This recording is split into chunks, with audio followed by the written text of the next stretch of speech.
Hello guys, welcome back to our channel.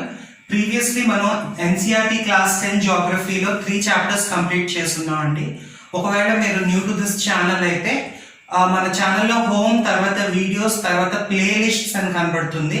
ఆ ప్లేలిస్ట్లో చూసారు అంటే NCERT geography ఇన్ తెలుగు అని చెప్పి ఉంటుంది. అందులో అది క్లిక్ చేయండి. మొత్తం ఫస్ట్ లెసన్ నుంచి ఎవ్రీథింగ్ అందులో మేము అప్లోడ్ చేస్తున్నాము. సీక్వెన్స్ గా మీరు ఒక వీడియో తర్వాత ఒక వీడియో చూడొచ్చు. So first 3 lessons in NCERT class 10 geography complete చేసేసాము. Now we are into our 4th lesson, that is agriculture. Agriculture అంటే ఏం లేదండి, వ్యవసాయం. వ్యవసాయం ఇప్పుడు మన దేశం వ్యవసాయం పైన ఆధారపడిన దేశం అని చెప్పి మన అందరికీ కూడా తెలుసు. చాలా వరకు కూడా మోస్ట్ ఆఫ్ ద పాపులేషన్ మన ఇండియాలో 2/3 పాపులేషన్ అగ్రికల్చర్ పైనే డిపెండ్ అయి ఉన్నారు. అగ్రికల్చర్ అంటే కేవలం తినడానికి కేవలం ప్రొడక్షనే కాదండి, ఫుడ్ క్రాప్సే కాదు, along with food production raw material కూడా అగ్రికల్చర్ లో ప్రొడ్యూస్ చేస్తారు. రా మెటీరియల్ అంటే ఏం లేదండి, ఇండస్ట్రీస్ కి కావాల్సిన ముడి సరుకుని రా మెటీరియల్ అని చెప్పి అంటారు. సో ఏదైనా ఇండస్ట్రీస్, ఫర్ ఎగ్జాంపుల్ ఇప్పుడు చెప్పుల ఇండస్ట్రీస్ తీసుకోండి, దానికి కావాల్సిన రబ్బర్, లేదు పెన్సిల్ ఇండస్ట్రీకి తీసుకోండి, దానికి కావాల్సిన వుడ్, ఇలా చాలా వరకు ఇండస్ట్రీస్ కి రా మెటీరియల్ అనేది అగ్రికల్చర్ నుంచే మనం పంపిస్తాం. సో అగ్రికల్చర్ అనేది మన కంట్రీలో మోస్ట్ పాపులేషన్ డిపెండ్ అయిన ఒక ఆక్యుపేషన్ గా మనం చెప్పొచ్చు. సో టైప్స్ ఆఫ్ ఫార్మింగ్ లో ఎన్ని రకాలు ఉన్నాయి అనేది చూసినట్టయితే ఏంటి అంటే, first one primitive subsistence farming, intensive subsistence farming, commercial farming. Primitive subsistence farming, primitive అంటే మన అందరికీ తెలుసండి, ఈ వరల్డ్ లోనే ఉంది. ప్రిమిటివ్ అంటే ప్రైమరీ, అంటే ఇనిషియల్ గా ప్రైమరీ స్టేజెస్ లో ఇలా ఫాలో అయ్యేవాళ్ళు అనమాట. ఇప్పటికీ కూడా కొన్ని నార్త్ ఈస్టర్న్ స్టేట్స్ లో సేమ్ ప్యాటర్న్ ఫాలో అవుతున్నారు. నార్త్ ఈస్టర్న్ స్టేట్స్ అంటే ఈ మిజోరాం, మేఘాలయ, మణిపూర్, ఆ స్టేట్స్ అన్ని కూడా 7 సిస్టర్ స్టేట్స్ ఉన్నాయి కదా, అవి నార్త్ ఈస్టర్న్ స్టేట్స్ అండి. ఈ ప్రిమిటివ్ సబ్సిస్టెన్స్ లో ఏంటి అంటే స్లాష్ అండ్ బర్న్ కల్టివేషన్ అనేది ఫాలో అవడం జరుగుతుంది. స్లాష్ అండ్ బర్న్ అంటే ఇప్పుడు ఫర్ ఎగ్జాంపుల్ ఒక ల్యాండ్ ఉంది అనుకోండి, ఈ ల్యాండ్ లో కొంత పార్ట్ చెట్లు ఇట్లా ఉంటాయి కదా, ఈ కొంత పార్ట్ ని కూడా కాల్ చేస్తారు. ఈ కాల్ చేసిన తర్వాత అక్కడ ప్రొడక్షన్ అనేది, క్రాప్స్ అనేది వేస్తారు. అది అయిపోయిన తర్వాత మళ్ళీ ఇంక ఈ ప్లేస్ లో బర్న్ చేసేస్తారు, కాల్ చేస్తారు. అంటే క్రాప్ అయిపోయిన తర్వాత, క్రాప్ సైకిల్ అయిపోయిన తర్వాత మళ్ళీ ఇంకో ప్లేస్ కి వెళ్ళి అక్కడ ఉన్న దాన్ని కూడా మొత్తం కాల్ చేసి మళ్ళీ అక్కడ క్రాపింగ్ చేస్తారు. మళ్ళీ తర్వాత ఇంకో చోటకి షిఫ్ట్ అవుతూ ఉంటారు. అంటే స్మాల్ ప్యాచెస్ లో అగ్రికల్చర్ అనేది చేస్తూ ఉంటారు. నెక్స్ట్ చాలా వరకు కూడా నేచర్ పైన డిపెండ్ అయి ఉంటారు. అంటే ఈ ఇరిగేషన్ ఫెసిలిటీస్ కి, వాటర్ ఫెసిలిటీస్ కూడా వర్షాధారిత అగ్రికల్చరల్ ప్యాటర్న్ అని చెప్పి మనం చెప్పొచ్చు. అంటే వర్షం పైన ఆధారం, అండ్ ఈ కెనాల్స్, రివర్స్ పైన, అంతే తప్పితే బోర్లు తవ్వడం ఇట్లాంటివన్నీ కూడా ఉండవు ఈ ప్యాటర్న్ లో. అండ్ ఎక్కువగా హై లెవెల్ ఆఫ్ టెక్నాలజీ కూడా ఏం యూజ్ చేయరండి. బేసిక్ ఇంప్లిమెంట్స్, అగ్రికల్చరల్ ఇంప్లిమెంట్స్ లో కూడా ఇప్పుడు ట్రాక్టర్ తో దుక్కు దున్నడం అవన్నీ కూడా ఏం ఫాలో చేయరు. ఈ బ్యావో, డిగింగ్ స్టిక్స్ వీటితోనే కూడా చేత్తో. నెక్స్ట్ ఇంకొకటి హైగా బయట నుంచి లేబర్ ని రిక్రూట్ చేసుకోవడం, హైర్ చేసుకోవడం, ఆ లేబర్ తో చేయించడం అదంతా కూడా ఉండదు ఈ ప్రిమిటివ్ సబ్సిస్టెన్స్ ఫార్మింగ్ లో. ఎక్కువగా ఫ్యామిలీ మెంబర్సే, ఆ ఫ్యామిలీ వాళ్ళు చేసుకుంటూ ఉంటారు. లేదంటే కమ్యూనిటీ లెవెల్లో, అంటే ఇప్పుడు పక్కింటి వాళ్ళు వీళ్ళ ఫామ్ లో చేస్తారు, వీళ్ళ పని అయిపోయిన తర్వాత వాళ్ళు వెళ్ళి ఇలాంటి ఆల్టర్నేటివ్ ఎక్స్చేంజ్ చేసుకుంటూ ఉంటారు. ఈ ప్రిమిటివ్ సబ్సిస్టెన్స్ ఫార్మింగ్ కి రకరకాల పేర్లు ఉన్నాయండి, ఒక్కొక్క చోట ఒక్కొక్క పేర్లతో పిలుస్తారు. ఇదే ప్రాక్టీస్ డిఫరెంట్ కంట్రీస్ లో కూడా ఫాలో అవడం జరుగుతుంది. ఈ అస్సాము, మేఘాలయ, మిజోరాం, నాగాలాండ్ వీటిల్లో జమీ కల్టివేషన్ అని చెప్పి అంటారు. మణిపూర్ లో వచ్చేసి పాంబు అంటారు. నెక్స్ట్ ఛత్తీస్గఢ్ లో బస్తా డిస్ట్రిక్ట్ లో, next Andaman and Nicobar islands లో దీపా అని చెప్పి అంటారు. అంటే ఇది ఓల్డెస్ట్ టైప్ ఆఫ్ ఫార్మింగ్ అని మనం చెప్పొచ్చు.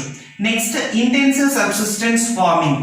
ఇంటెన్సివ్ సబ్సిస్టెన్స్ అంటే ఇప్పుడు వర్డ్ లోనే మనకి కనబడిపోతుందండి. ఇంటెన్సివ్ అంటే ఎక్కువగా లేబర్ని ఎక్కువగా వాడతారు, లేబర్ ఇంటెన్సివ్ అని చెప్తాం మనం, లేబర్ని ఎక్కువగా వాడతారు.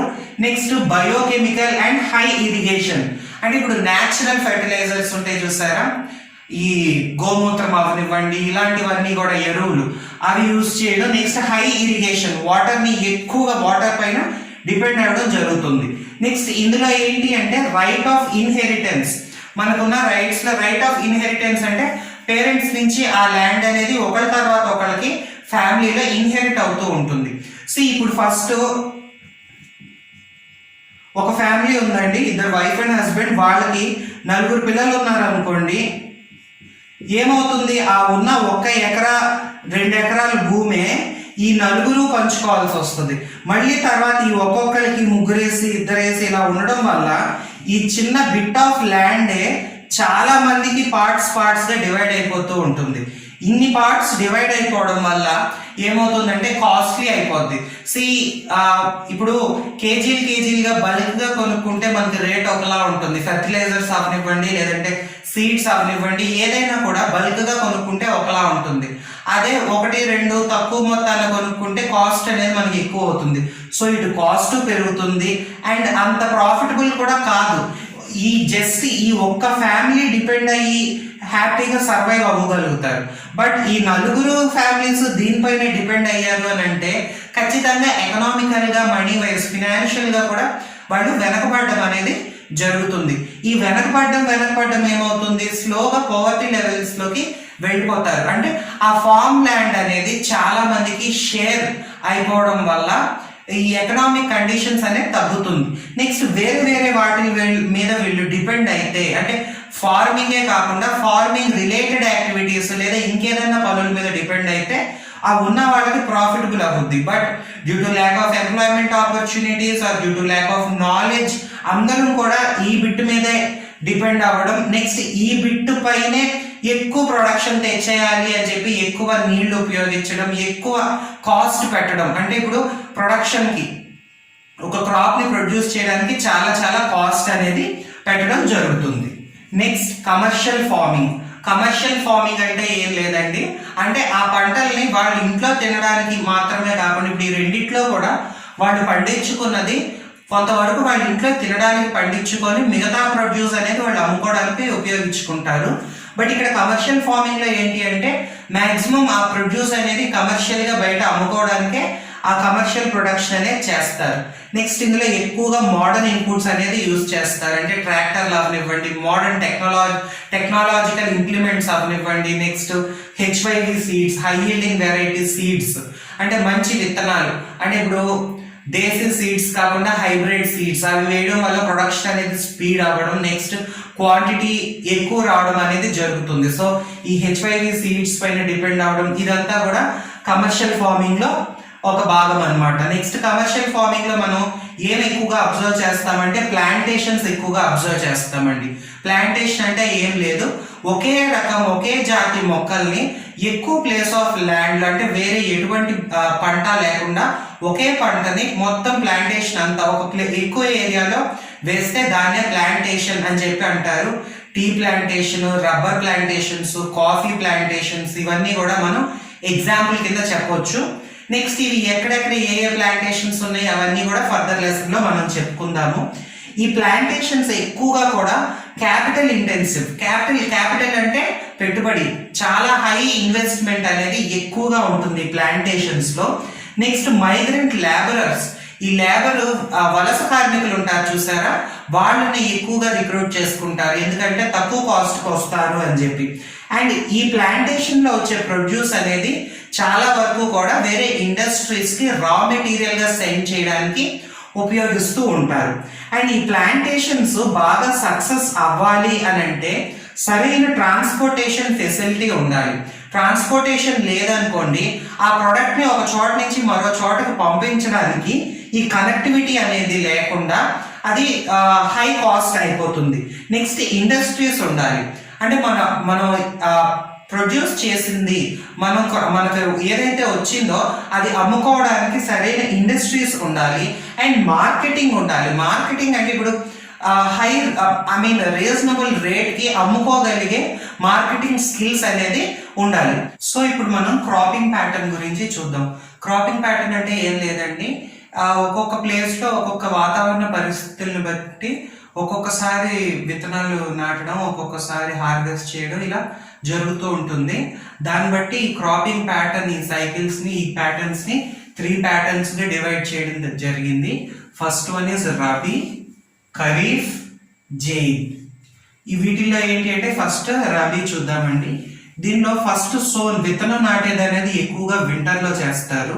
ఇది అక్టోబర్, నవంబర్, డిసెంబర్లో స్టార్ట్ చేస్తారండి. అండ్ హార్వెస్టింగ్ వచ్చేసి ఏప్రిల్, మే, జూన్ టైంలో ఆ పంట అనేది కోస్తారు. సో ఎక్కువగా ఇప్పుడు వింటర్లో మరి ఎలా, ఫస్ట్ విత్తనాలు నాటేటప్పుడు ఆ తడి ఉండాలి కదా మనకి, ఎలా వస్తుంది అనేది మనం గమనించినట్టయితే ఆ వింటర్లో ప్రెసిపిటేషన్ అనేది ఉంటుంది. And along with that precipitation western temperate cyclones, ఈ సైక్లోన్స్ తుఫాన్లు వస్తూ ఉంటాయండి. ఆ టైంలో ఆ వర్షపాతం అనేది సరిపోతూ ఉంటుంది. ఈ రబీలో ఎక్కువగా గ్రో చేసే క్రాప్స్ ఏంటి అంటే వీట్, బార్లీ, పీస్, గ్రామ్స్ అంటే రెడ్ గ్రాము, గ్రీన్ గ్రాము, ఈ బ్లాక్ గ్రామ్స్, ఈ గ్రామ్స్ పప్పులన్నీ కూడా. నెక్స్ట్ మస్టర్డ్ అంటే ఆవాలు. ఇవన్నీ కూడా ఎక్కువ రబీలో గ్రో చేస్తారండి. అండ్ ఒక్కొక్క ప్లేస్ లో ఇది రబీ క్రాప్ అయితే ఇంకొక ప్లేస్ లో అది ఖరీఫ్ క్రాప్ అయి కూడా ఉండొచ్చు. అది డిపెండింగ్ ఆన్ ద సిచ్యువేషన్స్ అన్నమాట. సో ఎక్కువగా ఈ రబీ క్రాప్స్ అనేది ఎక్కువ గ్రో చేసేది పంజాబ్, హర్యానా, వెస్టర్న్ ఉత్తరప్రదేశ్ అండ్ రాజస్థాన్ లో రబీ అనేది గ్రో చేస్తారు. నౌ ఖరీఫ్ లో మనం చూసినట్టయితే ఎక్కువగా ఈ సోయింగ్ అనేది ఏప్రిల్, మే టైంలో విత్తనాలు పెట్టడం అనేది జరుగుద్ది. అంటే రబీ అయిపోయిన తర్వాత ఖరీఫ్ బిగిన్ అవుద్ది అనమాట. అండ్ హార్వెస్టింగ్ వచ్చేసి సెప్టెంబర్, అక్టోబర్ టైంలో జరుగుద్ది. ఈ ఖరీఫ్ షార్ట్ అండి, చాలా చిన్న పంట.